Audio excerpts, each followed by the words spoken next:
At the moment, we live in an environment where there is increase in an Islamophobic attack, especially after Brexit. Personally, I have faced many verbal abuses and even sometimes physical abuses.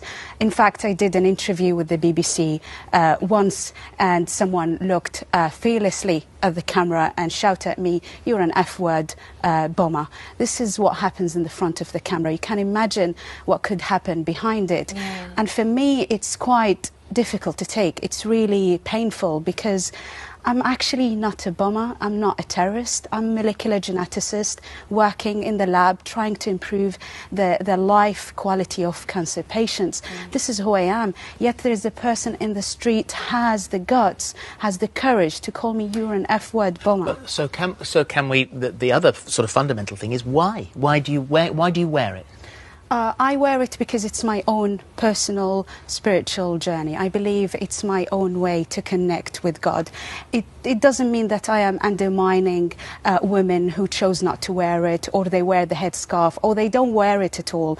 It is just my own personal journey. It's an act of worship. I believe that I will be rewarded if I can wear it. But also it has become part of my identity as well as my faith, and also a symbol of resistance to all these stereotype and negative perception about Muslim women. What we hear a lot of the time is that Muslim women is isolated, is uneducated, is failing to integrate. But the truth is that they haven't really spoken to women like me. Because Muslim women who chose to wear it are actually minority within a minority. So a lot of people did not have the chance to interact with veiled women. And then they have this negative perception and negative highlights in the media about Muslims in general. And then they see me in the street and they abuse me and other women. Dr. Taj, you say this is a toxic ideology. Yes, because it's got nothing to do with Islam. For people who say this is part of the spiritual journey, it's part of religion, I have a very simple question for them. Where in this book, in the Quran, does it actually say so? Nowhere. In fact, nowhere. And the word, in fact, burqa or niqab is not even mentioned in the Quran.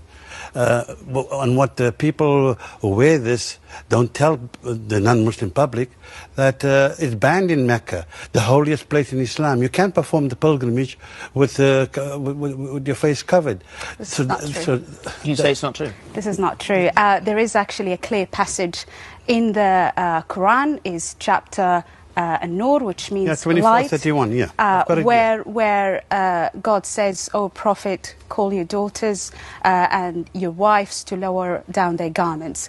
The thing is, this passage has different interpretation. You can interpret it. He interprets it in that way, and I respect it. And this is my own interpretation. But can I just say, in Britain, isn't something that makes us great and brilliant and wonderful that we have choice and we have freedom to express ourselves, to wear what we want, no, I mean, and we have that choice. Should we ever be told, regardless of whether it's something to do with religion or whatever it's to do with, should we ever be told, "Oh, you can or can't"? This idea that somehow facial concealment is required in Islam is a nonsense, number one. Number two, it is not conducive to social cohesion. In Europe, there are countries that have gone further down the line here, and that have banned the full face. In France, many claim that it's made France's social divide worse. In Belgium, women claim it's an attack on religious freedom. In Bulgaria, it's seen as part of a disturbing trend of intolerance and xenophobia. In the Netherlands, women feel that they are like prisoners in their own home.